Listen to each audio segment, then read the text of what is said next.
Constant Wonder Kids is a Constant Wonder podcast.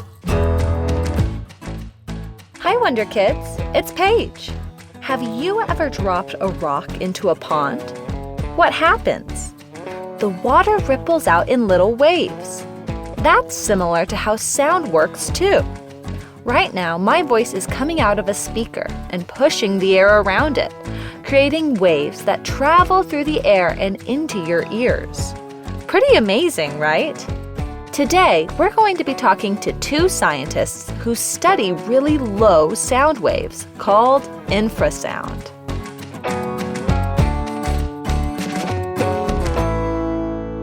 The word infrasound comes from infra plus sound, and infra meaning low frequencies. And until we put out sensors to be able to detect those sounds, we had little idea that there was a communication going on at those low frequencies.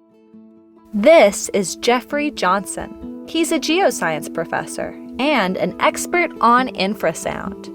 Now, it might be hard to imagine these super low infrasounds if it's impossible for humans like us to hear them without help from special sensors. However, there are some creatures in the animal kingdom who can hear infrasound all on their own. My study was on plant hoppers. These tiny little insects broadcast their signal into the plant, and they were trying to attract a mate. This is Caitlin O'Connell Rodwell.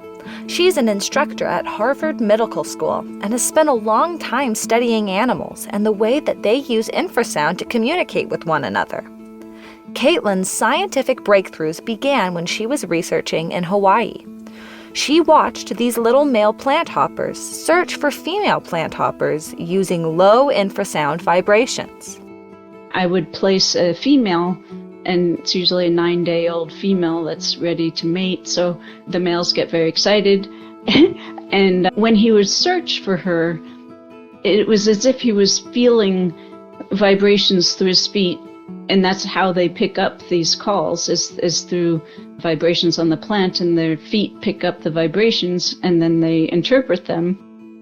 The male plant hoppers would strike these particular poses with one foot out ahead of their bodies on the plant, carefully feeling for the vibrations that would help them locate the female.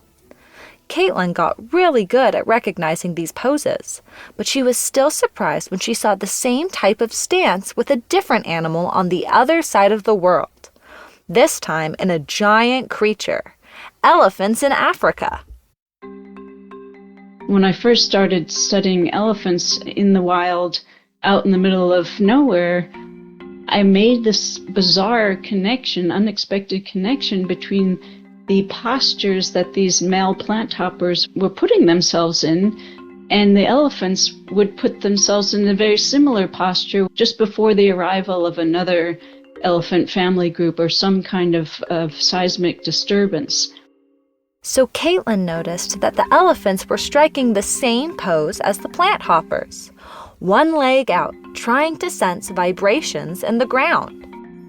Just that one little aha moment got me thinking, is it possible that these elephant very high sound pressure vocalizations, could they be in the ground and they then detecting them?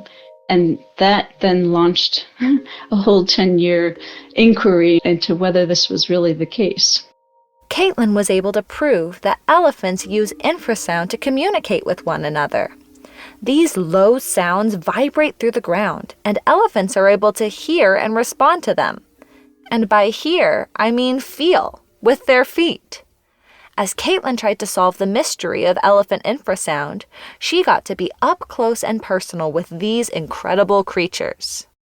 It's been 30 years that I've watched some of these elephants. It's like being an anthropologist and watching another society and how they treat each other, how they live their daily lives, and it's a real privilege to be able to do that. While watching the elephant communities, Caitlin has found a few favorite elephant friends. Captain Kirk is an older gentleman who's very well loved by the young males because he lets them kind of hang on him and hang their trunk over his tusk while he's trying to drink. And he's just a big old softy that these young males are thrilled to be around. And just watching, say, Big Mama, how her whole family, even if she's behind by 5 minutes because she's heavily pregnant, she's waddling around and the whole family's waiting for her.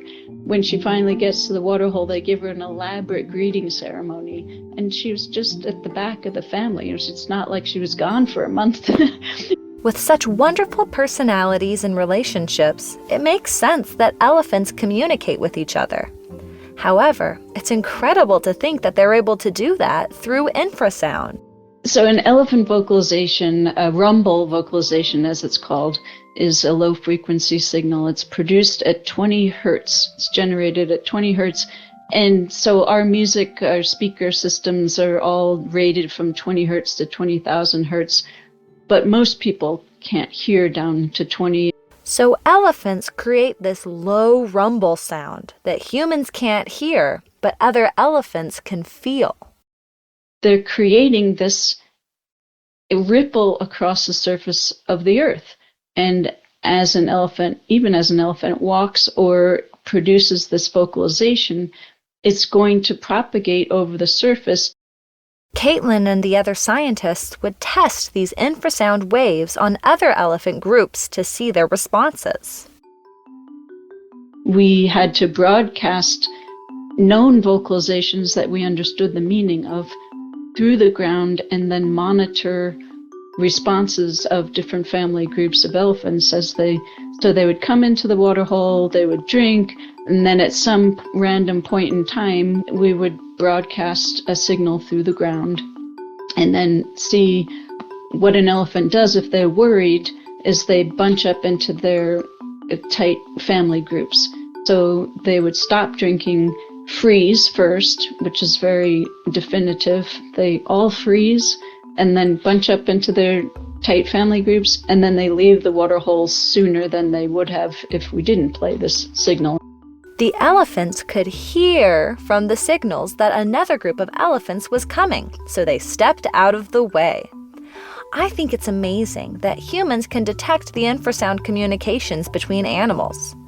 Scientists are also working to understand infrasound signals that come from non-living sources, like volcanoes.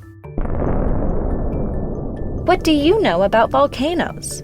Volcanoes happen when hot, melted rock inside the earth, called magma, pushes up through a weak spot in the ground. For some volcanoes, lava flows out all the time. Other volcanoes have sudden explosions, called eruptions. When a volcano erupts, magma comes out as lava, along with ash, smoke, and rocks. As a scientist, Jeffrey Johnson has witnessed these eruptions up close, including on a volcano in Chile called Villarrica that erupted on March 3, 2015. I was living in Chile with my family and my young children and my wife at the time. During the morning of March 3rd, I got a phone call as I was sleeping from a Chilean colleague, who told me that I might want to think about grabbing my things and getting out of town. We did wake up the children and we put on our jeans and grabbed our passports, and then we walked out to the patio to look up at the volcano that was now erupting sky high with a lava fountain. And this lava fountain was pretty impressive. It was about 2 kilometers in height, and it was this glowing red column of violent jetting.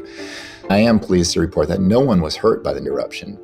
There was a bit of damage to some roads, but it happened in the middle of the night, and no one was on the volcano itself. Whoa, can you imagine seeing an eruption like that?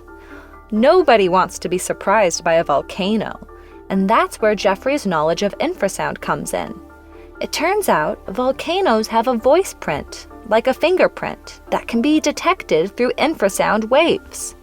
Volcanoes project in infrasound because they're bigger instruments, bigger animals, bigger geophysical phenomena produce lower frequency sounds. But it's not just the explosion that matters or the bubbling lava lake, it's the crater shape which helps to influence the types of infrasounds that we're recording. Knowing what a volcano sounds like is important because if that sound changes, then you can predict changes that are happening to the volcano. like future eruptions. Because of lessons learned at Eureka, we can now look at other volcanoes and look for that particular type of precursor. For instance, a rising lava lake at Eureka, which happened in the days prior to the March 3rd, 2015 eruption, was detectable as a change in the infrasound tones. Imagine, if you will, a lava lake which is 150 meters below the crater rim. It's bubbling away and producing sounds. And then in the days prior to the big eruption, it starts to rise up. That 150 meters is now 100 meters, and then 80 and 70 and 50 meters. That changes the frequency of the infrasounds that are being projected out of that volcano. And we were able to observe that. The infrasound recordings were able to capture the lava lake rising even before it turned into an explosion. As the level of the lava lake changed, the infrasound vibrations from the cavern above the lake changed too. You can replicate this at home by filling glass cups with different amounts of water. As you tap on each glass, you'll hear a slightly different tone based on the amount of water in the cup. That's what happened with the volcano infrasound vibrations too, even if it's too low for humans to hear without the help from some sensors. As Jeffrey studies volcanoes, he knows that his infrasound work is science that can help everyday people. Volcanic eruptions are certainly one of the most impressive things that the Earth can throw at us in terms of dynamic behavior. And it's hard not to get excited when you observe an eruption or a lava flow progressing. But there are very real impacts for these volcanoes on local communities. We need to be doing science that provides value for not only the scientific community, but for the people who are impacted by volcanoes. Whether you're studying volcanoes or elephants, infrasound is able to unlock a whole new world of knowledge.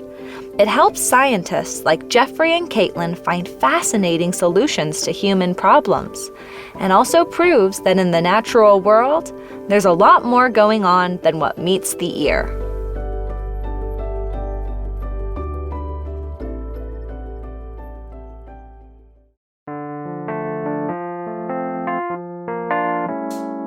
Volcanoes erupting in the sky.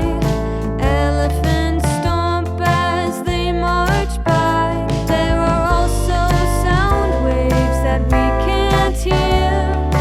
Infrasound messages, quiet but clear.